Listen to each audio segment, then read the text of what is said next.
wadani oo cabdiraxmaan ciro aan qabo inuu nin cabdiraxmaan ciro cabdiraxmaan maxamed cabdilaahi cigaal uu nin bisil yahay haddana xisbigiisa waxa uga gaabsan ilaa hadda ma hayo isagu inuu si ka hadlay ahayd maadaama isagu tartanka ku jiro musharax yahay waxaan ummadda u sheegayaa 3 bilood gudahood bay doorasho madaxtooyada ku dhacday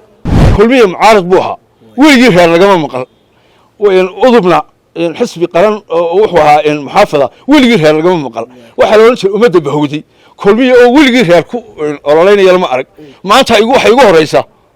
xisbi mucaarado salaadiin reeri u hadlaan maanta igu horeysaa wadani xisbi dimuqraadiya wadani xisbi dimuqraadiya misawa ku ardaa falag cadda gudaha u hadlaya ina champion ba hadlaya Somaliland waxa lagu dhawaaqay doorashooyinka isku sidkan ururada iyo madaxtooyada taasoo komishanka doorashooyinka ay soo saareen madaxweynaha Somaliland oo ansixiyay waxa barbarkayga taagan amba barbarkayga fadhiya wariye amba khabiir saxaafadeed sagax waxaan wax ka weydiin doonaa bal doorashadan iyo doorashooyinkii hore waxay ku kala duwan yihiin bal sagax marka hore ku soo dhaw telefishinka saan wariye awow runtii doorashooyinkan Somaliland horta doorasho waa laba doorasho oo isku sidkanna markii ugu horeysay maaha madaxweyne Muuse Biixi Cabdi ayaa ku dhiiraday isagu inuu taariikhda markii ugu horeeyay Somaliland ka qabto laba doorasho isku sidkan kuwaasoo dhacay 2021 waa tii deegaanka iyo tii wakiilada way horta marka ugu horeysay waxaan halkan hambaliyay bogaadin ugu dirayaa ku dhiirashada Muuse Biixi madaxweyne Muuse Biixi ee uu ku dhiiraday doorashada xeerkii wax ka bedelkii xeerkii doorashooyinka ee muddada ay golaha wakiiladu ku rafanayeen oo uu saxeexay oo kana saaray gudoomiyaha maxkamadda sare ka saaray wixii sharci jabinaha ee ku jiray waliba in badan ka hadlay waxa kale oo madaxweyne Muuse Biixi ku hambalyeynaya ku dhiiraday inuu doorashadii dikreeto ku dhaqan galiyo soo jeedintii komishanka ee ay ku soo jeediyeen inay qaban doonaan labada doorasho ee asxaabta iyo madaxtooyada 13 November sanadkan 2024 waxaan qabaa inay soo dhamaatay doorasho lagu murmo maanta dalka meel buu wada jeedaa waxaan qabaa inuu madaxweyne Muuse Biixi ku dhiiraday horena ugu dhiiraday inuu doorashooyin qabto marka awoow haddaan su'aasha u soo noqdo doorashadani waa doorasho aad u muhiim ah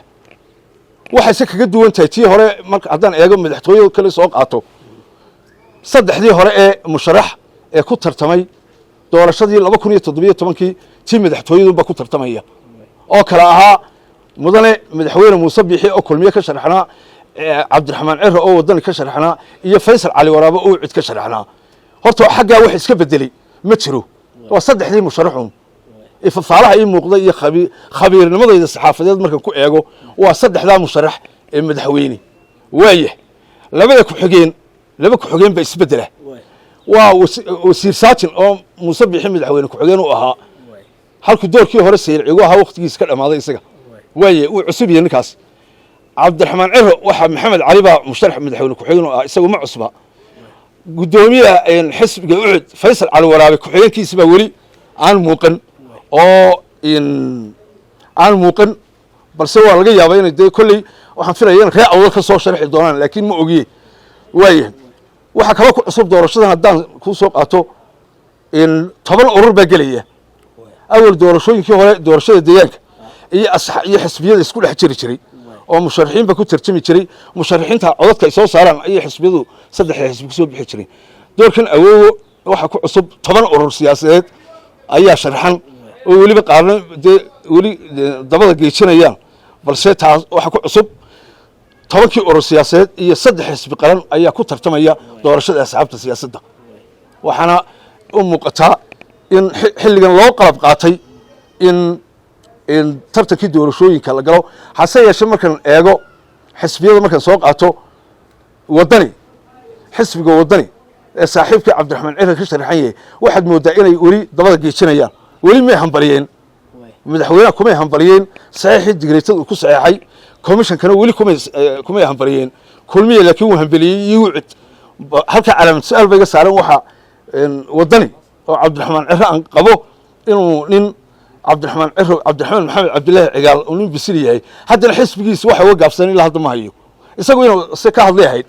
maadaama isagu tartanka ku jiro musharax yahay. khabiir saxaafadeed baa tahay doorashooyin badan baad usoo taagnayd doorashadani dad badan waxay leeyihiin waktigaa yar weli may dhacday doorasho sidan oo kale marka madaxweynuhu inta komishi soo saaro madaxweynuhu ansixiyo muddo koobanna la yidhahdo xilligaas ku dhacaysa sax awood mahadsan tahay waxaan ummadda u sheegayaa 3 bilood gudahood bay doorasho madaxtooyada ku dhacday xilligii daahir riyaale 3 bilood bay u dhaxeeyay doorashadii deegaanka 297 2000 iyo 2000 iyo 2 iyo 2003 2002 December waxa dhacday doorashadii deegaanka 2003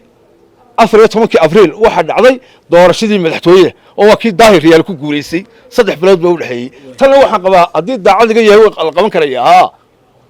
horta xagga madaxweynaha way ka dhantay isaga way ka dhamaatay waxa laga sugayaa oo doorashada qabashadeeda ku xiran tahay wixii imika dambeeyay oo komishanka doorashooyinka way dhaaftay madaxweynaha ka warwareegaya in waxaas way dhaaftay madaxweynuhu wuu islaafiyay wuu cadeeyay dikreetadii ku soo saaray xeerkii uu ansixiyay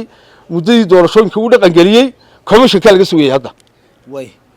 marka inta kaga nimaadno doorashooyinkii hore ee aad u soo taagnayd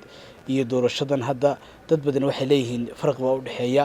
tan hadda qabyaalad waa lagu walaynaya halka tii hore xisbiyaha lagu walayn jiray bal farqigaasi xaqana bal adoo khabiir saxaafadeed muddo kasoo shaqeeyay doorashooyin badan bal saad u aragtaa labada hadal la isku hayo waa runta waad mahadsan tahay inaadeen horta asxaabtii hore in waxay hayeen kuwa siyaasiyan ku tartama kulmiye mucaarad buu ahaa weligii reer lagama maqal udubna xisbi qaran wuxuu ahaa muxaafada weligii reer lagama maqal waxaa la oran jiray ummadda bahowday kulmiye oo weligii reer ku ololeynaya lama arag maanta waxay igu horeysaa xisbi mucaarado salaadiin reeri u hadlaan maanta igu horeysa waan kala garan waayay markaa wadani xisbi dimuqraadiya mise waa ku ardaa faleeg cadda gudaha u hadlaya ina jambiil ba hadlaya haye waxa hadlaya maalin balin ba hadlaya cabdiraxmaan awgood ba hadlaya de waxa weeye in xisbiyadu inaad mucaaradkii sidii kulmiye iyo uu cid inay u dhaqmaan bay ahayd markaa qabyaaladda in ummadda laga daayay caamada weeyaan in nimanka siyaasiyiinta imanka muuse bixi iyo cabdiraxmaan cira iyo baalki muxuu ahaa faysal waraabe qabyaalad iskuma hayaan dadkii caamada dhalinyaradii qabyaalada geliyay kursi bay kala riixanayaan iyagu wax reeri awoowey ma jiraan laakiin dadkii siyaasiyiinta waa ka dhigaya marka eegto imanka wadan iyo kale cabdiraxmaan maxamed cabdilaahi waa inuu qalma madaxweyne balse cabdiraxmaan maxamed cabdilaahi ciro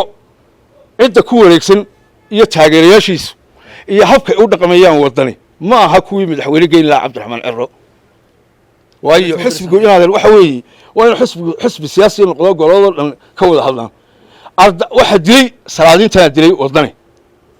iyo waxyaabo badan oo aniga aan saxaafi aan khabiir aan ii wanaagsanayn ayaa dilaya wadani marka afcaasha haddaad weydiiso waxyaabaha ku cusub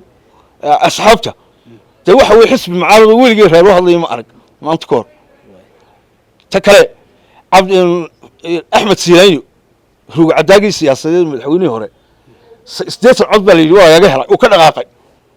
wadani muddo 4 sanadood ayay faraq haysan madaxweyne Muuse Biixi oo ilaahay lagama helin doorashadii 2017 80 kun cod baa laga kala helay waxaana yeetaana ha ka waaya arko